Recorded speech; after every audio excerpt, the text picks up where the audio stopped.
Hi, welcome to Blogging Heads TV. You're watching Culturally Determined, and I'm your host, Aryeh Cohen-Wade. And my guest today is Megan Ganz. Megan, could you introduce yourself? Hello, I'm Megan Ganz. I'm a television writer and comedian, and written for shows like Community, Modern Family, It's Always Sunny in Philadelphia. I also used to write for The Onion, and I'm from Michigan. Well, thanks for coming on today. I'm very excited to talk to you because you write for some of my favorite shows of the past Oh, 10 wow. years or so. Well, Um, thanks for having me. and for anyone who hasn't watched, I'll just say at the get-go, if you haven't watched Community or It's Always Sunny in Philadelphia, I strongly recommend them. They're both hilarious shows. Always Sunny is on Netflix. Community hmm is on Hulu, Hulu. I think. Yeah, And maybe we'll talk a little bit about what that actually means for people who create a show when their show ends up on a streaming service. But sure. the first thing I wanted to ask you about is a possible writer's strike in Hollywood. Yeah, So we actually had to reschedule this conversation because you had to attend a vote on the writer's strike. So can you kind I of tell us, did. for people who And don't I really? voted. Yeah, I voted yes, Okay. because that is what you do and you support your union. But yeah, I can talk a little bit about it. So basically, the last writer's strike was in 2007 to 2008. And at that time, they were negotiating to just get a tiny piece of what was called new media, which basically meant like internet, which I started in television in 2009. And at that time, the internet was still, Netflix was obviously around and Hulu was getting started, but that was not the way that most people yet were viewing their television. It was starting to become that way, but it was certainly not like people were still turning on their television set and DVR to watch the shows on networks. Now, there's a lot of people that just completely wait until the show is put up on Netflix. They have no interest in watching it when it airs, like original airing the first time. And so the tiny piece of that we argued for last time has suddenly become totally insufficient, as far as like providing fair wages for the product that you're making. So I can break it down this way, like. Um, the way classically that television writers get paid other than your salary for being on the show is that when they air your episode for the first time, you get a payment, a royalty for that episode airing. And then every time the network, like NBC, chooses to re-air that episode, you get a diminished amount from that, a percentage of that first payment. Mhm, And they can air it as many times as they want. You keep getting a smaller and smaller percentage of the original payment. mhm. Is this called a And residual? if is residuals, yes, Okay. exactly, yeah. And television writers really live off of those because it's feast or famine in television writing. The idea that you're going to consistently be in a room working on a show for your whole career is unlikely. I mean, it would be great, but a lot of writers experience a year or more in between writing gigs where they'll be living off those residuals basically of episodes that they've written before. And if you rise up to a certain level of a writer, like if you're a producer level or above, sometimes you can even have a piece of a show if it gets syndicated. So if, for instance, like Seinfeld used to be on NBC, but now you can watch it on local Fox stations, Mhm, that's a syndicated show. So they've resold that show to another channel, like Community was on Comedy Central for some time. And when they resell that show, then the original writers that wrote those episodes will get, again, new residuals for every time that they air on that new network. Now, the problem is that that system only works if networks are consistently re-showing episodes, doing reruns. But that's not the model anymore. Like reruns have become a thing that most people are not interested in. If they want to rewatch a show, they'll either buy it on iTunes or they'll watch it on a streaming service where it's available. mhm. Most networks even have their own platforms for showing their content to the consumer. So when they originally started doing this, the way that they got around paying writers to put their episodes on Hulu and things like that was by saying that it was just promotion. It's just a promotional view showing. Mhm. So we're not really airing that episode. We're just putting it up online to draw new viewers to the show. So they would pay you an incredibly small amount of money. Like I think on Community, I was getting like $500 once for an episode. And that, believe me, there was definitely a time in my career where I'd be like, $500, that's amazing. But I have gone now a full year where I haven't had an income, and the only income to me are these residuals, and they are getting less and less every year because NBC is not showing, it's not like Friends, where they would constantly be showing reruns of Friends all the time. NBC doesn't reshow Community. They have no interest in putting those episodes on television because they're being watched on Hulu. So the argument right now is basically for the writers to get, I think the number is 1/3 of 1% of the profits from streaming is what we're asking for. And the profits have been billions of dollars, as everyone knows, because now it's like a lot of shows just air straight to streaming. Most networks don't show reruns anymore. They're just encouraging people to watch on their personal platform, like FX, for instance. They want people to watch the shows on FX, like on their website or on their app, and so basically the strike it's about a number of things, but one of those things is, look, we're not dummies. We know you guys are getting paid for selling things to Netflix and selling things to Hulu. So since we wrote those original episodes, we should get a piece of that, because it's not like after we write them, then you stop using the writing. Does that make sense? Like, Right. The writing is still a part of the product that you're selling. And so, writers are asking for just like a very small percentage. And there's just a lot of pushback. And the reason that they've been so effective in pushing back on it is that there's not a lot of numbers available of how much money is specifically being made off of advertising online. It's all being kind of hidden the way that those, it's not, there's no Nielsen ratings online. There's no like clear indicators for, this show is really successful on Netflix, because Netflix keeps all those numbers to themselves. But the studios know how much money they're making. And they're making a lot of money, and it's driving people back to the shows. Like, you put Parks and Rec on Netflix, people start watching it on Netflix, and then when the new season comes out, then they go to NBC to watch the new episodes. That's like how the model is happening now. So yeah, that's the basis of it. And it's just like nobody saw this coming. So obviously there's nothing in our current contract that would have predicted that this is where we would be. But if you ask a typical college kid these days, like, what time does your favorite show air, they wouldn't even be able to tell you, because they just watch it on. Or sometimes they used to say with Community, like, it drops at 3 a.m, because that's when it went on iTunes. So they were like, that's when we watch it. Okay, I am far from a college student yet. I don't know what time any TV show that I watch airs. So it really is kind of a sea change very quickly in how we consume media. So to prepare for this episode, I went and looked at your Wikipedia page, and I saw that you wrote one of my favorite episodes of Community, which I hadn't watched in a number of years. So I wanted to see if it was online, and it's the cooperative calligraphy episode. So if people remember Community, it's the bottle episode where Annie loses her pen. And so it wasn't on YouTube. For free. Doesn't that sound like the most boring plot to an episode ever? It's very good. It's brilliant.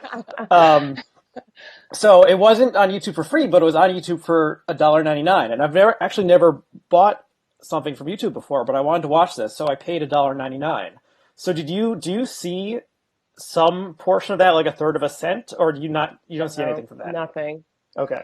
No, because when I was on that show, we were operating on what the current contract is, and they pay you a small amount for the first, I think, 2 weeks that they put it online, and then after that, they can basically do whatever they want. Now, I will say, I don't know like when I started out on that show, I was a staff writer, which is the lowest level. So perhaps if I'd been like an executive producer, maybe I would have seen some of that profits because I would own points in the show or something like that. But no, since I was just a low level writer at the time, I was paid for any time they showed it on NBC. And then once it was sold to Hulu or wherever else, iTunes, I never see any of that money. Okay, so who does see that money? Of a dollar that someone pays on iTunes or YouTube, does most of it go to YouTube? Does most of it go to NBC, or Well, where does I it don't end know how up? it works with YouTube, but from what I understand, and I might be completely wrong with this, on things like Netflix, it's kind of like syndication where they will sell the show as a package. So Netflix will buy the rights to sell the show, to air the show for a number of years. So NBC would get like a chunk of money basically from them to say, oh, we're going to show Community for 3 years on Netflix, and then and then when the 3 years are up, they renegotiate and they maybe buy it again for like another extended period of time.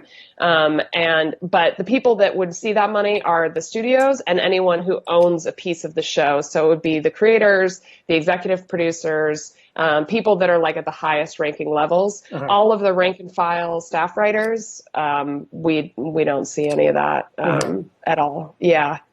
And what's hard about that is, your time that you have to be a television writer. Like, I'm hoping I can stretch it out for 2 decades, but I might only spend 10 years in this industry because, people are always looking for like new, fresh voices. There's a never ending stream of people that want to take my job from me. And so, I don't know how long I'm actually going to have in this particular industry. So it might seem like, writers are getting paid a good amount. But if you compare that with what the studios and the networks can make off of that show that you've written, they're making, hundreds and thousands of times more than you are. So, so that's what is being negotiated. And honestly, it's kind of ridiculous because, like I said, they've asked for 1/3 of 1%.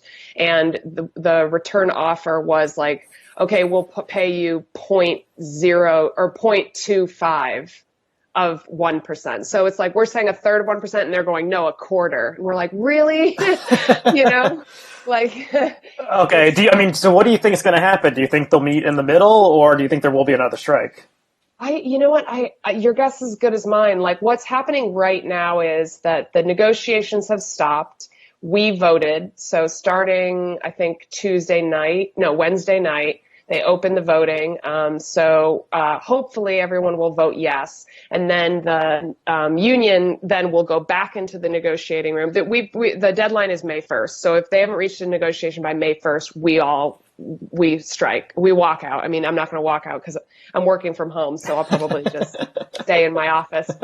And who is on the other side? Is all the networks like collude with each other, or how does it work? AMT, oh gosh, now you caught me. It's like the American Movie and Television Producers Guild or something that we're negotiating with, which are like all of the producers. I will look it up while we're talking. Because I could never remember who they're negotiating with. But certainly people that are making quite a bit more money. Like, one of the statistics that they're releasing is that last year the top 6 executives at Disney went home with $306 million in 1 year. So it's like profits are better than they've ever been before. I mean, the television is in peak TV right now. The AMPTP, the Alliance of Motion Pictures and Television Producers. That's who we're negotiating with. Okay.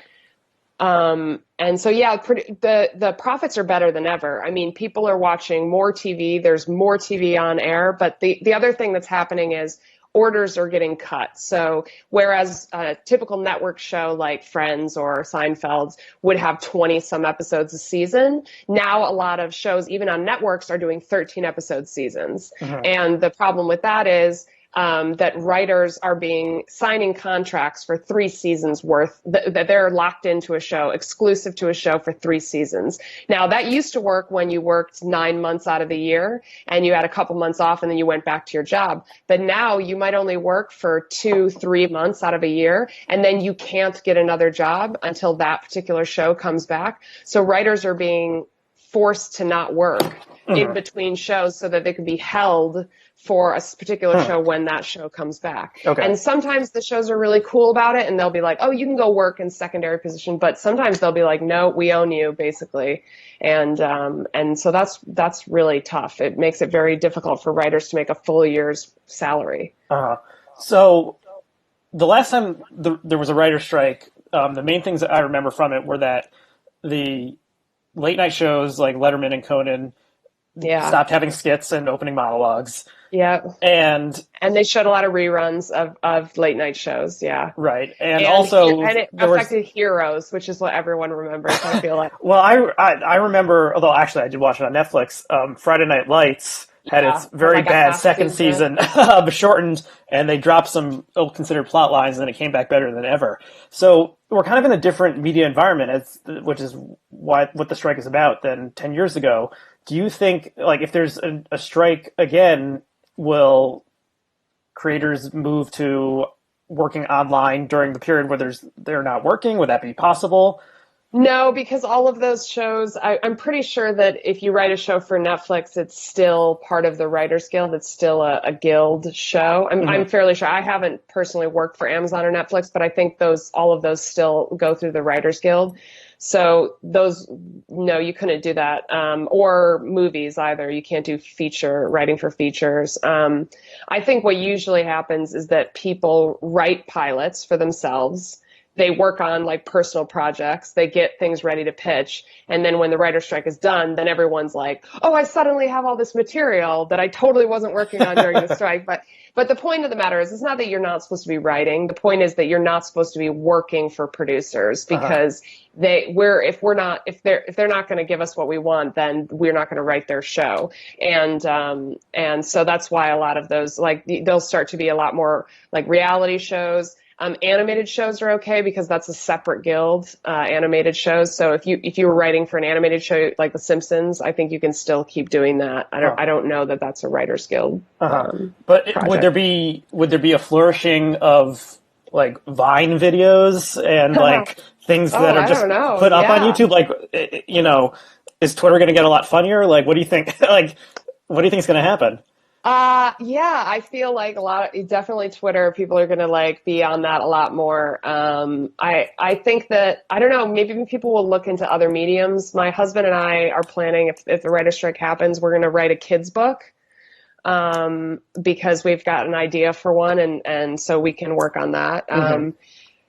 But I think, I guess like we'll have to figure out some way to get it out of our system, because it's like it eats you alive, comedy inside. If you got to get it out somewhere, so I don't know. We'll have to figure out something. But I think it will probably be, if it doesn't last too long, it'll probably be a lot of people writing pilots and getting ready for when the writer's strike is done to immediately start working again. Okay. I imagine.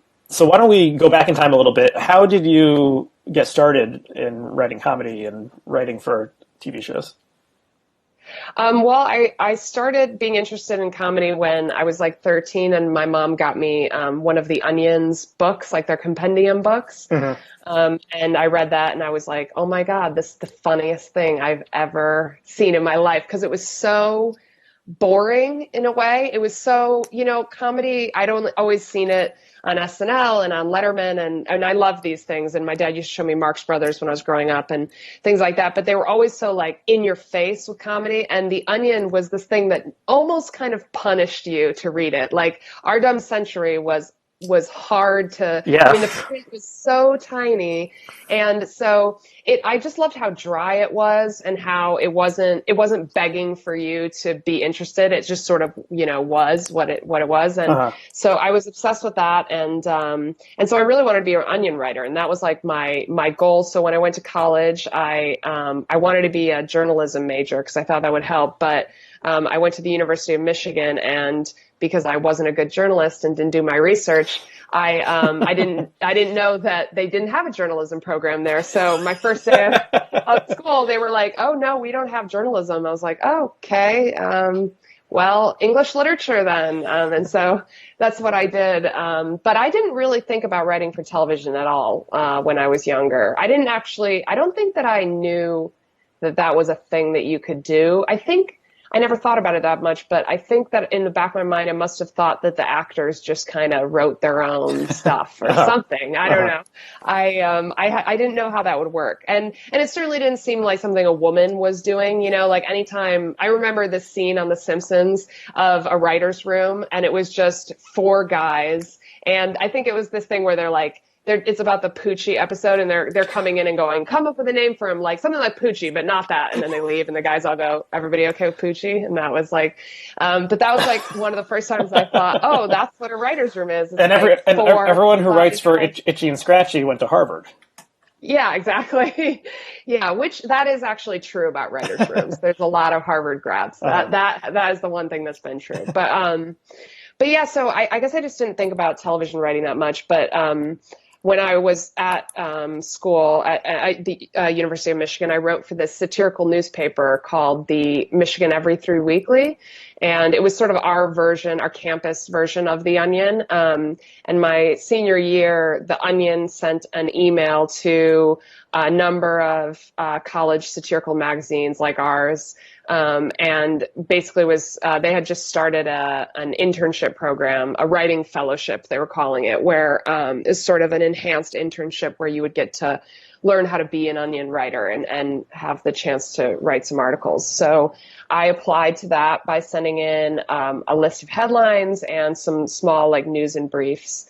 And I got selected to do that. So a month after I graduated, I put all my stuff in a suitcase and like moved to New York. And I worked at the Onion as an intern for 3 months, where they paid me per month $100 less than my rent. I still remember that. So I basically went into like a lot of debt living Uh-huh. in New York, maxed out credit cards and stuff. And I was just like, I'm making a big gamble here that this comedy thing is going to pay off. But so I did that for 3 years, and it was amazing. I became an editor at The Onion. It was like dream job. I mean, I was not really considering at any point leaving. But then we were interviewed for this This American Life episode Hmm. called Tough Room, and they wanted to basically ask about, because The Onion was sort of a notoriously hard room on jokes. You know, they throw out a lot of material there, and so I was interviewed on this radio show, and some agents in LA heard about it, heard me, and called me in my at my office. And this was when I was still in New York. And it was actually the only phone call I think I've ever received on my office phone in at the Onion. Like we never used our phones because it wasn't, you know, we weren't really like working in an office. We were just meeting there, a bunch of writers. And so I sort of picked up the phone, was like, hello, does this thing work? I didn't even know it's plugged in. But it was these guys from UTA who are still my agents to this day. And they were, you know, they just brought up the idea of television writing. And I was like, I don't know what you're talking about. I've never done any screenwriting. I don't have any experience in doing that. But they were persistent, and they, you know, for about a year, they would call me every few months, and they'd say, you know, jokingly, like, are you sick of eating ramen noodles yet? And like trying to barely get by in New York. And frankly, after 3.5 years, I was like, yep, I am done never knowing if I have money in my bank account. And there was also a problem with The Onion where, and this is the thing that I was talking about earlier with residuals, if I lost my job at The Onion, that would be my last paycheck. I own no piece of that paper. Any books that we wrote for them, they would pay us like a one-time fee, and that was it. So there was going to be, if The Onion got sold, which it eventually did, Hmm. I would see no piece of that. I wasn't accruing any equity in any way. It was like I was just getting a paycheck every week. And I just realized if I ever want to own a house or, you know, just not worry about my rent, making my rent every week, I'm just not going to be able to work in print forever. And so very begrudgingly, one day I woke up and I said to my roommate. I'm just going to go quit my dream job today. And that is what I did. So the agents that I kept talking to, they eventually convinced me to write some packets. So since I didn't know how to write a script, they had convinced me to do packets so for The Daily Show and Colbert Report and for SNL and things like that, late night shows. Instead of writing like an episode of television, what you'll send in is like a lot of jokes, monologue jokes, for instance, and so it was a little bit of something, or sketches, you might send in. So it's something that I could kind of wrap my head around being able to do, even though I'd never worked on I didn't know what Final Draft was or how it worked, or that's a screenwriting software. And so it just seemed doable. And one of the packets that they got me to do was for Dimitri Martin's sketch show, which was called Important Things with Dimitri Oh, Martin. yeah, okay. I love Dimitri Martin. He's great. Yeah, and he is really, well, he gave me my first job in television. So I had a phone interview with him in New York, and they hired me. And so that's what brought me out to LA. That was like my first job that I had out here. And I didn't know anything about television, about the industry, I came out and I had, oh God, I think like $200 in my bank account or something like that. And I didn't know that it takes you a while when you get a job to actually get paid. So thankfully I was living with my aunt at the time, and she like fed me, but I was like, yay, I'm working in Hollywood, and starving to death. Like it was really rough. But so I did, that was the first show that I did. And that got me out here, and that was, it was just one season. And then he ended the show after the second season. And then my agents were like, well, you're out here, what, do you have any other shows that you like? And maybe you would want to write for sitcoms. And I had been watching a lot of Community because when I was in New York, I used to do stand-up, and I became friends with Donald Glover. And so he was on that show, and I was like, oh, my friend's on this show. So that's why I started watching it. And it's just totally my sense of humor, like to a T. It's so, again, it's like a thing that I won't say it punishes you, but it definitely rewards you for paying attention, that show. And so it's the sort of thing that you can never just show somebody season 3, episode 5 and they would get it, Right. You've got to put in the time to that show. And I love that. I've always been drawn to things like that, really like multi-layered, stuff. And so anyway, I wrote a spec script, which had to be explained to me. And so for anyone that is watching, I'll explain it to you. A spec is an episode of a currently existing television show that you write as basically an audition for your writing. So I wrote a spec of It's Always Sunny in Philadelphia, an episode about Dee. And the idea of the episode was that Dee got scammed by one of those modeling scams, where they take a bunch of headshots and send you to a lot of conventions, and it's all just kind of like BS, it's like they're just way to get money out of you. So it was just the idea of she wanted to be a model, and anyway, so I wrote that, and it was really bad because I had never taken a screenwriting class, and I didn't understand act structure or anything like that. So I think it didn't even have act breaks. It was just like one long piece of writing and a bunch of random scenes. I don't really know what it was, but that's what they submitted for Community. And Dan, after I got hired to Community, Dan told me that he read 6 pages of it, found a joke he really liked, and then was like, yeah, she's fine. We'll hire her. Well, why don't we explain who Dan is? And Dan is Dan Harmon, the creator of Community. Harmon, the creator and showrunner of Community. So he was actually following me on Twitter too, before I even applied to the show. I had made some dumb joke to him on Twitter about the Domino's pizza tracker, that you can like watch your pizza. And I made some dumb joke about how it also tracks human frailty or something like that. And he thought it was funny. And so he started following me, and I was following him because I was a big fan of the show. And because one of my friends was like, oh my God, you have to follow the creator of that show. He's insane. And sure enough, they were correct. So what was it like working for him? So for people who don't know, he's kind of, from what I understand, he's an iconoclastic guy, and has his own interesting theory about an episode of television telling a story with a circle. We'll see if we can find a Yeah. link to that wherever I read about that originally.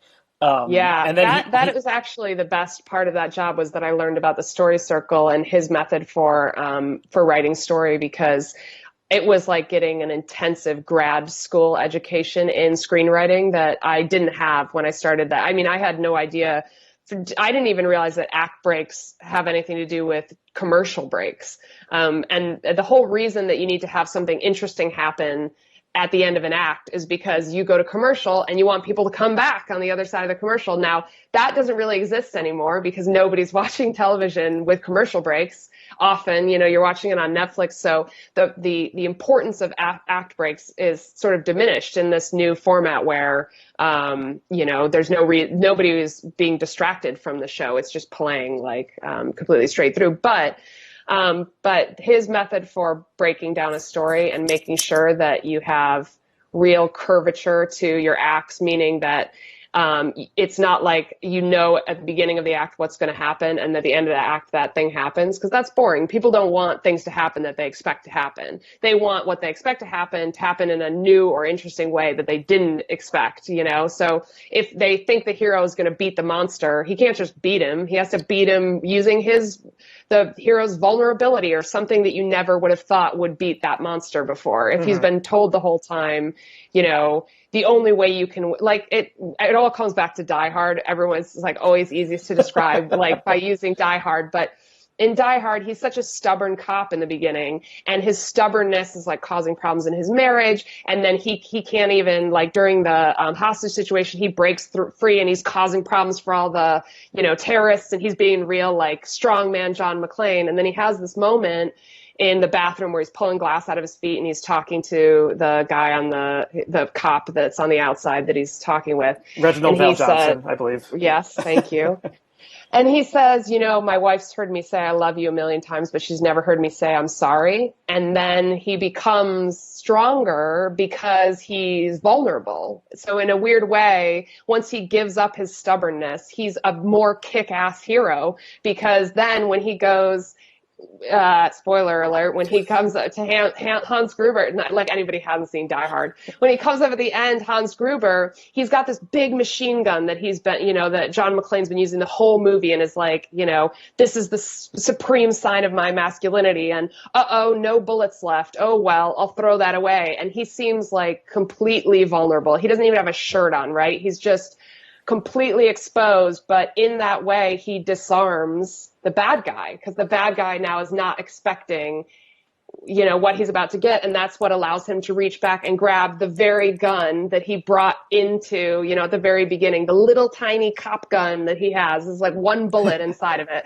And that's the thing that he uses to win. And it wouldn't have been a great movie if he just shot Hans Gruber and that was the end of it. You'd be like, well, okay, that was what he was supposed to do. He's the hero. So and we don't think that when we're watching movies, but you feel it when it's done right. You feel like an extra little bit of like, yeah, they did, And so learning all that from Harmon was kind of the best thing about that job, was that it really taught me how to cram a really important emotional journey into 22 minutes of television. It's not just about having a problem and overcoming that problem. It's about, changing your expectations of what it means to be a hero over the course of a journey, and then being able to master both worlds. So if anybody is like starting out as a screenwriter or interested in writing stories of any kind, I highly suggest, there's actually a YouTube video. If you just Google Dan Harmon Story Circle, there's a YouTube video somebody's put together where they describe every step of it and how it happens.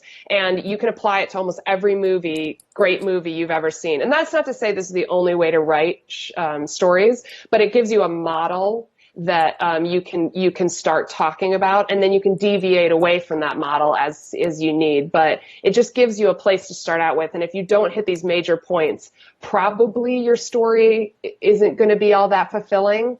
But you can hit them in a thing like a movie, My Dinner with Andre. Those characters never even move. They're just sitting in a chair, and yet you could plot out these story circle steps within that Hmm. conversation of how they're changing each other's minds and their expectations and things. So that was an amazing education. So that was great. The hours were long. That's what I'll say about the rest of it.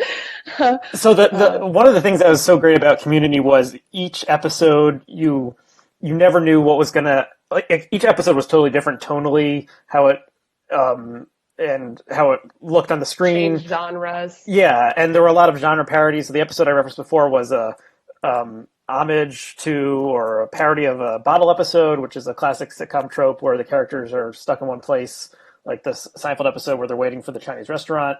Hmm. Um, what was it like working in that format where it was like you threw everything out in every episode? You know, we didn't start the coming up with the episodes by saying, okay, what's the new genre we're going to do? What we would start every episode with is saying, what's a problem that our characters can have? What's a conflict that can happen between two characters? And then what is the genre or the style that can most aid telling that story? So, for instance, like the bottle episode. I mean, well, I will say this. The bottle episode, part of it was like, we need to save money because we've been blowing a lot of money on like big budget things like paintball episodes and stuff. So like, how can we do something small? And Dan was always just like, I think he just was easily distracted from writing. So he always needed something that like would grab his attention. So he liked just having us try big swings, I guess, at things and seeing if we could do, a documentary style episode, for instance, or a bottle episode. But actually, the bottle episode was the first episode of television I ever wrote. I mean, aside from my spec, which got me the job, which thank goodness no one will ever see or read. But so that was the first episode I ever wrote. And actually, it was the perfect place for me to start because it was so contained. Usually when you're writing an episode, you've got to worry about your characters moving about in space and like, where are we going to see them walk to their car? Are we not? And like, how are they going to, are we going to intersect these two stories and all that stuff? And this was just a play. I mean, it essentially was a real-time play that existed in this room. And since my favorite thing to do is write clever dialogue, like with funny little puns and stuff like that, whipping back and forth, it was just like it was my favorite thing to write. And yeah, it was great. And when we shot it, we even shot it sequentially. So we just usually, in an episode of television, they shoot scenes all out of order, depending on like what's available on what day and what makes the most sense for production. But this scene, we really did start with the first, line and then just follow it all the way through the end. So it was great. It was like an intro level into television writing. But I still think that it's one of my favorite things I've ever written because it just was very simple, and yet you can trace all of those story steps on that particular episode, even though it's just conversation. They're just looking for a pen. It's a very simple story, and yet there's a lot of like emotions being thrown back and forth. So yeah, I loved it. It was fun. It's a good time. And now, weirdly, ever since then, I keep getting bottle episodes on the new shows that I write. Like I just did one for Sunny and the last season I wrote for them, and they didn't even know that I wrote a bottle episode before. But I don't know if it's like I just draw them. People know I like a bottle, I guess. Something. um, so why did you end up leaving Community, and what was it like working on Modern Family? I had been on Community for season 2 and 3, and then I was actually not necessarily planning on going back for season 4, even before I heard that Dan wasn't going back. It was just, as much as I love the show, it took a lot out of you. It was like the first 2 years that I worked on that show, I lived in a 1-bedroom apartment, and I didn't even buy like a couch or I had my mattress on the floor. I didn't buy like a television. I never was there. I had a toothbrush in my office. I was basically, just living at the office all the time. And I was new to LA and I was young. And so that was okay in the sense that I didn't really have a lot of other things to do at the time. But after 2 years, I just it started being like a very lonely existence to just be always, and that was a big reason why Community is so meta, is because the writers didn't have a lot of outside experience. So what we were talking about all the time was the show. So we were constantly quoting the show back to each other. And that's why it became like a snake eating its own tail, basically. So, but I decided to go back on season 4 because I really loved the cast and I really loved the show. And I thought that it deserved a chance to try to be I don't know, written in a sane way. I guess, and that's not a dig on Harmon at all. Like, it was just a really crazy way that show was written. It was very, pages being run down to set and, actors not knowing how an episode ends when they're shooting the beginning of it and that sort of stuff. And that was my first experience in television. And I kind of wanted to see, I guess I wanted to know what television was like when it wasn't like that. Mm-hmm. And how it usually, happened, because the one thing I did know, which all the other writers told me, was you'll never have another job like this. And they didn't always say that like as a good thing. They were like, don't worry, you'll never have another job like this. Uh-huh. And so I went back for season 4 and it just became, a situation of, there were just, when they removed Dan, they didn't really make sure to say, now these new showrunners are definitely in charge. So there was just too many cooks in the kitchen. It was like everybody thought that they were the ones that knew what Community was supposed to be. And so I was starting to take notes from everyone, actors, directors, producers. Everybody was suddenly feeling like they could say, oh, the show's supposed to be like this, supposed to be like this. And you just can't succeed in an environment like that. So after that 4th season, I had my deal was up anyway. I had signed on for 3 years of the show, which is pretty typical. You do like a 3-year deal. And so I just decided that I had given my pound of flesh to Community and I was ready to see what else was out there. But I still talk to those guys. I mean, the writers on that show, we're still, it's like when we see each other, it's sort of like we've come back from a war or something. We're all like, oh, you're alive, and so it still has a really special place in my heart. But I didn't particularly choose Modern Family as and now I'm going to go to Modern Family. But when I started looking around for other shows, I heard that they were looking for a writer, and I thought, I did think well, if I want to see what, a network, a tried and tested, show, an on network that runs professionally and on time and on schedule and is doing, that's the show to go to. So, so I went there and it was amazing. It was really intimidating, but, because I was working with people that wrote on, Cheers and Golden Girls and, the Bob Newhart show and just all these things that I grew up watching. And so it was intimidating to suddenly be in a room with people that, had been working in television for a much longer time and knew a lot more about it than I did. But I really loved it. And I didn't have a lot of storylines to bring to them, unfortunately, because I'm now married, but when I was working there, I wasn't married, and I don't have kids. So I was mostly bringing to them stories about Haley and Alex, because they're very much like my sister and I, and so I had storylines about that sort of relationship.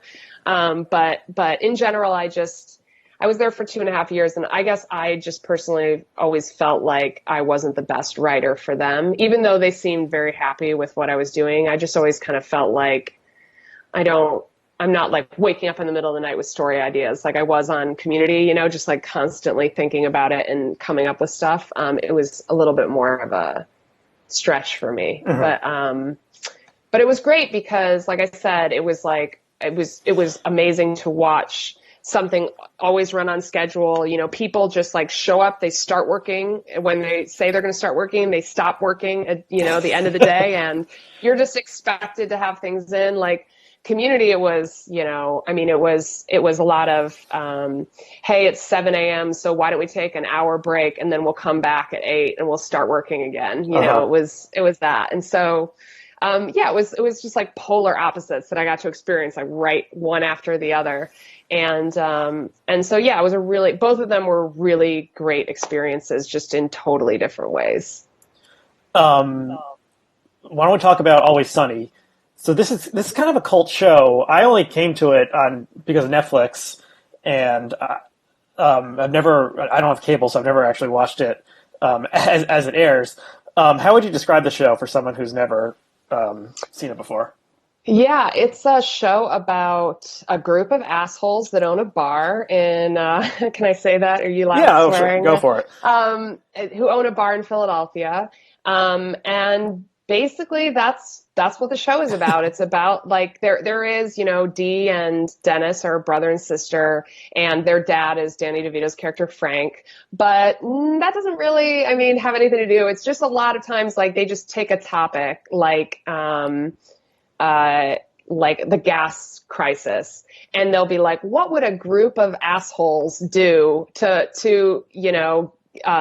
exploit the gas crisis or exploit the mortgage crisis? Or they find a baby in a dumpster. Like, what would jerks do if they found a baby in a dumpster? And the thing that I love about that show, and that was even more great when I started working there, was you can pitch them literally anything. That, like, you can pitch them characters setting other characters on fire, people stabbing. I mean, you can just say anything and they'll be like, uh-huh, and why, you know, like, yeah, why would that be funny? And then you'll just talk about it. Whereas like Modern Family, you're working from this basis, for instance, and Community, this is true too, this basis of these people are supposed to love each other, you know, they're supposed to care about each other, and they might get into conflicts, but at the end of the day, they're going to hug and make up. Whereas Sunny, that is not the case. They do not hug and make up. They do not learn lessons. They just continue being awful. And then they get their comeuppance sometimes in the end of episodes, but sometimes they don't. And they just like kind of get away with what it was that they were doing. And that's fun too. So I've been watching it since I was in college. Like I watched it from the time that it premiered, and I was just like in love with the idea of not having a single redeeming character on a show. Usually it's the opposite way, where you might have one jerk, and he, like on Community, for instance, Chevy Chase, Pierce, he played the asshole that like got things going. So he was the one that could do something really mean that would send the others off into a spiral. But it's very rare that you have a show where everyone is that character and Well, there are no people that's really interesting that because you. what about Charlie? Charlie, yeah, I would say is like the heart of the show, but Charlie does terrible things. Like he once fell in love with a girl and like convinced her to like get married to him or propose or something, all just to make the waitress jealous. I mean, like he is a bad guy. He might be a slightly more innocent in the sense that he's clearly like mentally subnormal, but he's in no way like a nice person. He is just as scheming and awful as the rest of them. So yeah, I don't think he counts. Yeah, he's often the butt of the other characters' jokes or hatred. I would just flash back to I think my favorite Charlie moment is when um, it was, he's huffing paint in the basement, and then Yeah, and then he comes up and sings a song about spiders, yeah. which is one of the funniest things. My wife and I have watched it multiple times. It's one of the Uh, funniest things I've ever seen. Charlie Day is one of the most talented people I've ever met in real life, in the sense that we did an episode this past season that was a musical episode called The Gang Turns Black, or The Gang Goes Black. No, Turns Black. That's what it was. And it was an all musical episode. And when they decided to make it a musical episode, Charlie took the script home and literally the next day came back with all of the songs written. I mean, it was like, I've never seen anything like it in my life. He like came in the next day and was like, here are the songs, and like played them for Rob and Glenn. And they were like, yup.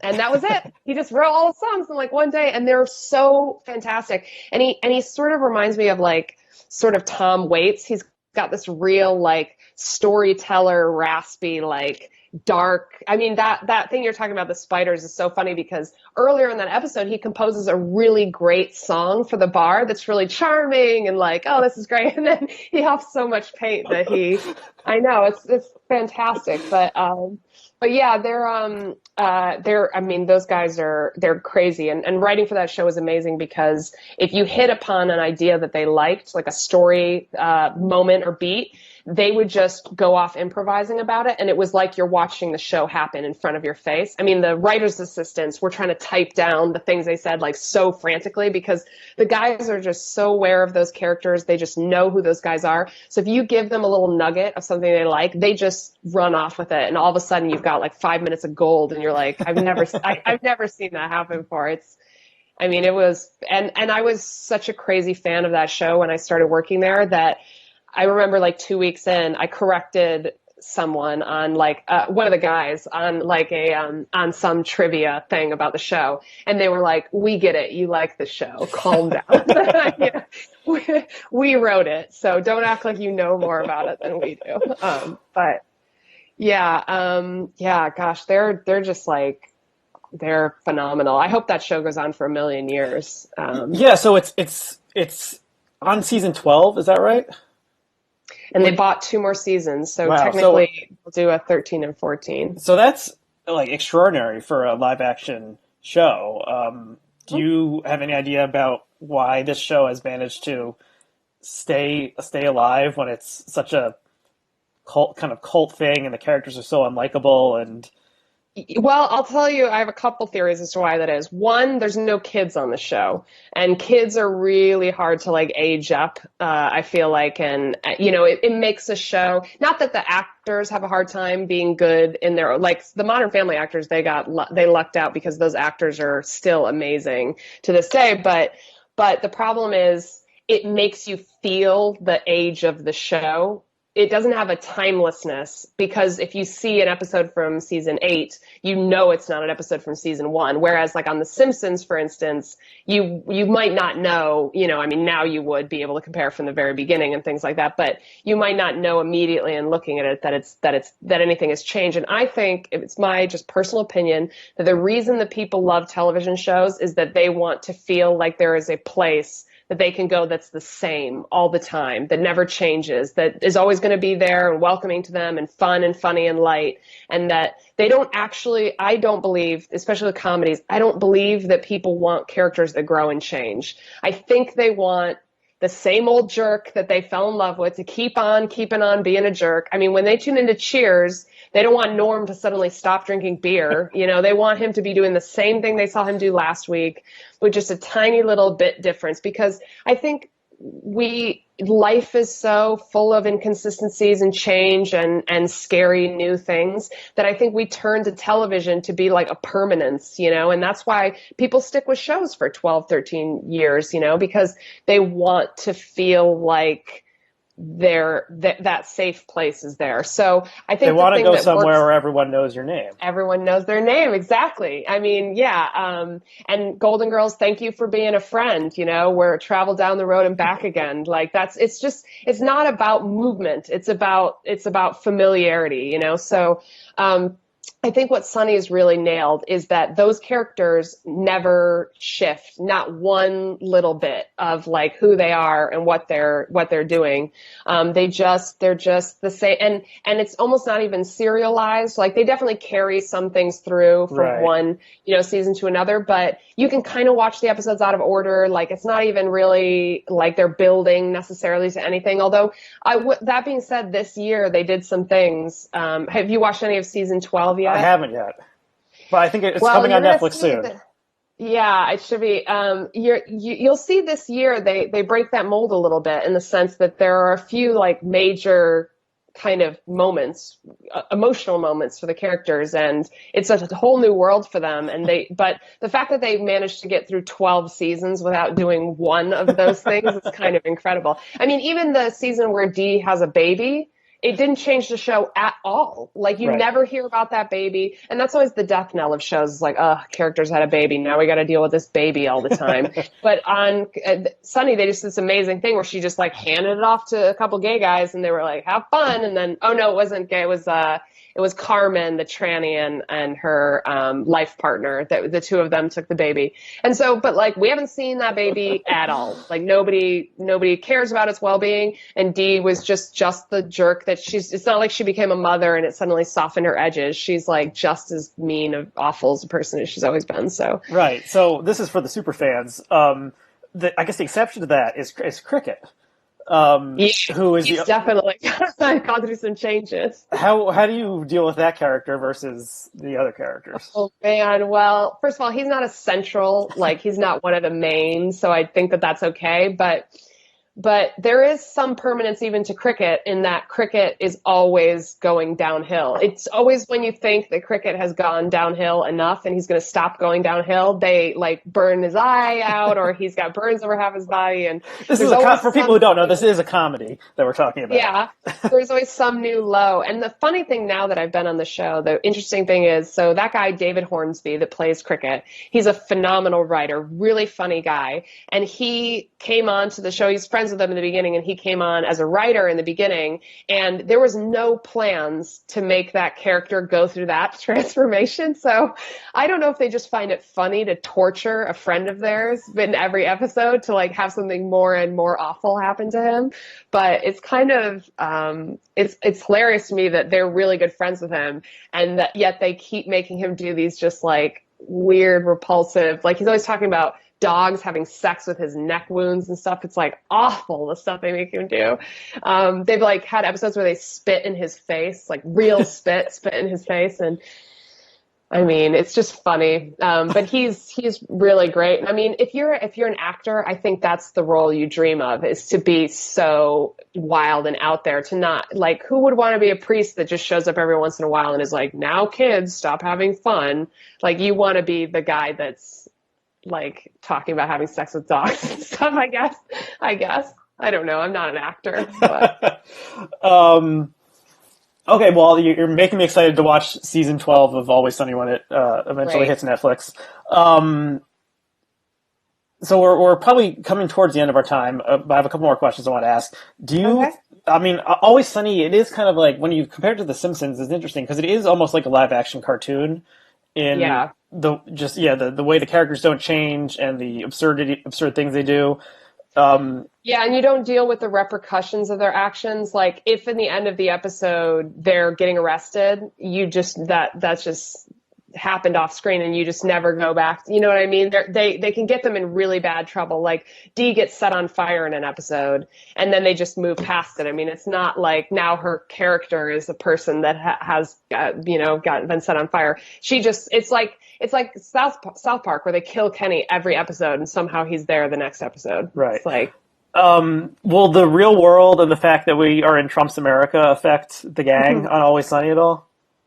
I don't think they tend not to do very political stuff. I mean, they've been getting into a little bit of with Mac being gay or not, like coming out of the closet. That's about as close as they get. But actually in season 12, they mentioned that they have an orange president, but they just sort of blow past it. It's just like one line and a thing. But I don't think so. I think that stuff like that, like these are characters that never really leave Philly. I mean, they have in one episode, they flew cross country just to do that beer challenge. Did you watch that episode? Yeah. It's like Wade Boggs. Wade Boggs, right. Okay. Yeah. But when they land in California, they get basically right back on the plane and head back. Like they're not world travelers. They don't really care about the outside world. They're so self-centered that I think that the fact that Trump is president, I don't know that it'll have that much effect on them. But I mean, if it did, I'm sure I would love to see what they do with that. But sometimes they'll hit politics in the sense of they'll talk about, abortion protests, or they'll talk about things like that. But they don't kind of tie it to any real world specific. Right. I mean, at least they haven't been yet, but maybe. I mean, Dennis is kind of a Trump-like figure on the show. Mm-hmm. I don't know. Yeah, supreme narcissist. Yeah. Yeah, and kind of always running a con or something, and Yeah. possible rapist. There's a lot of Yeah. parallels there. I think more than possible rapist. I would Right, say right, he's definitely, there's the implication that he right. is a Because of the rapist. because of the implication. Okay, so I guess my final question, as we're ending our time here, is um, if there's someone watching this show who's a young person or someone who aspires to become a comedy writer, what advice would you give to them? Um, well, I would say that from my personal experience, the best thing to do is to become obsessed with the thing that you want to do. So if you want to write for late night, watch late night every hour of every day, as much as you can stomach. Go back and watch Carson, know the history of that thing. Because when you have an opportunity, like for me in The Onion, by the time I had the opportunity to submit headlines to The Onion, I had already been obsessed with it for years, and I knew the style backwards and forwards. And so when people, I think the trick is, people think that the way to get hired to a television show or something they like is to be the funniest person out there. But really, I believe that the way to get hired is if you make the person who's hiring you feel like their job would be easier if they hired you. Because that's what I'm looking for when I'm looking to hire somebody, is who's going to immediately fit into this, be able to do the work immediately, isn't going to need a lot of like pushing and prodding to like get them to the place where they're ready to deliver this content. They already know. So when I was working at The Onion, sometimes we would get submission packets and they'd be like short stories. And people would be like, I want to write for The Onion. Here are a bunch of short stories I wrote. Well, we don't publish short stories in The Onion. So it's hard for me to read that packet and be like, I bet this person would be good at writing The Onion stuff. So if you're going to write for late night and you want to write for Jimmy Fallon, figure out, like, watch so many of his monologues that you know the way he constructs a joke, or his writers construct a joke, and try to write jokes that sound like those jokes, because you're not trying to show them what a unique off the wall personality you are. You're trying to show them that you can do that job that they're hiring you to do. And I think once you get hired to that job, then the task becomes, okay, now how do I bring a unique like perspective to this? How can I add in slow ways? But you got to earn your stripes. Don't come into a room and be like, this is how I'm going to shake things up, which is actually, I'd like to say, if anybody's listening to this, because I hear this a lot online where people are like, oh, Megan Ganz is on Sunny now. That's why the show is being more like genre parody and things like that. She must have brought that. I do not walk into a new show that I've been hired to and go, guys, here's what we're going to do now. I listen to what my boss wants, and I try to give him like the stuff that he wants and try to write the show that he wants to write. So it's not like I'm bringing my own personal. I mean, when I sit down and I write an episode, obviously it's going to have my personal take on it, because every joke that I write came from my brain, so it can't not have my stamp on it.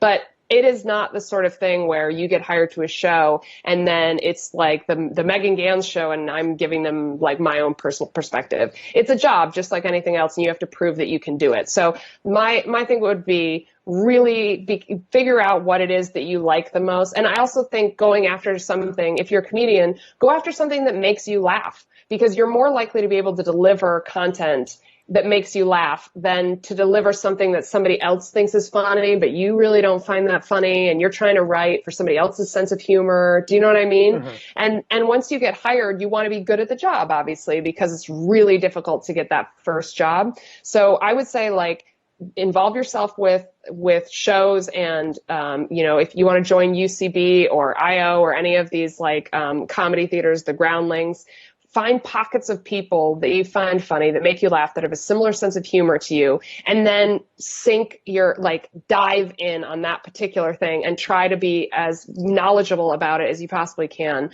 And then also, like, if you're just looking for straight, how to write a story and screenwriting techniques, I would say, like, go check out that thing I was saying on YouTube, that Story Circle, because it's sort of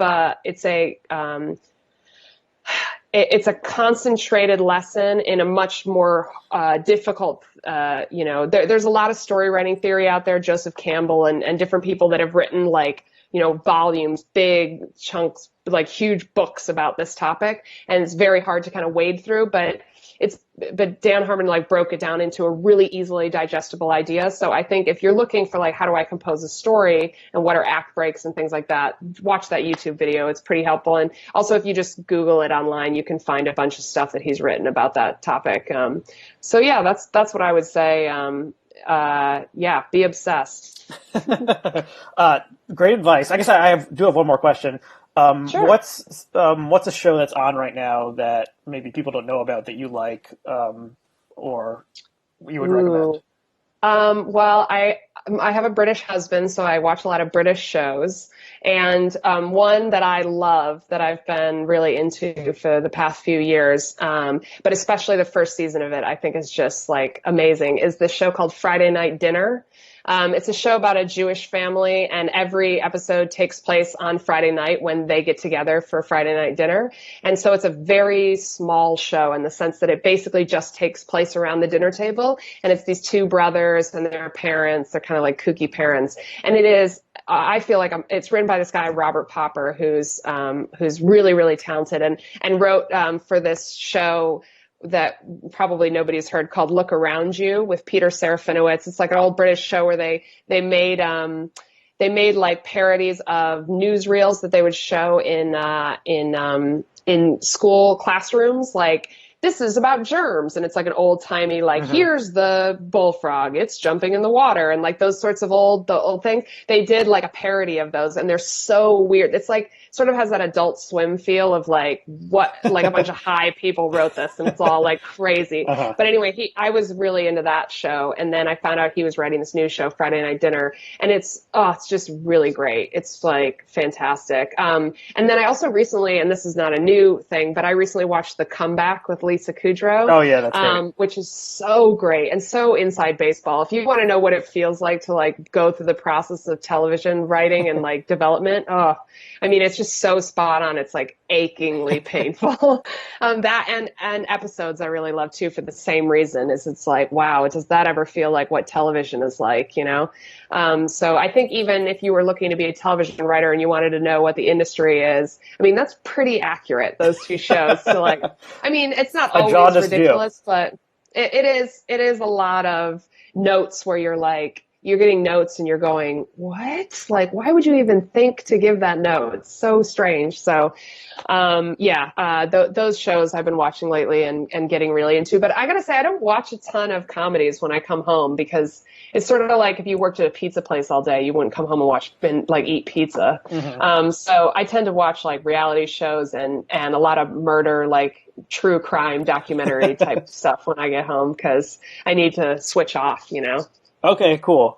Just curious, have you listened to S-Town, the new podcast? Yeah, I just finished it just the other day. Oh yeah, it's Very fascinating guy. yeah, it's a recommendation for anyone out there. People can Yeah. consume the show via podcast, Yeah, like don't podcasts. go into it like it's serial. It's not like it's not one of those things where at the end you're going to feel like, "Oh, is it him or not?" You know, it's just more of a character study in this person, but I thought it was really well done and it made me like feel really I thought I was going to leave feeling really depressed, but actually I thought it was just kind of a beautiful like I was really glad that guy made such a beautiful character study in this Yeah, one man's life. You know, it was really I mean, they know how to tell a story on those shows. yeah, Podcasts for get sure, for sure. time.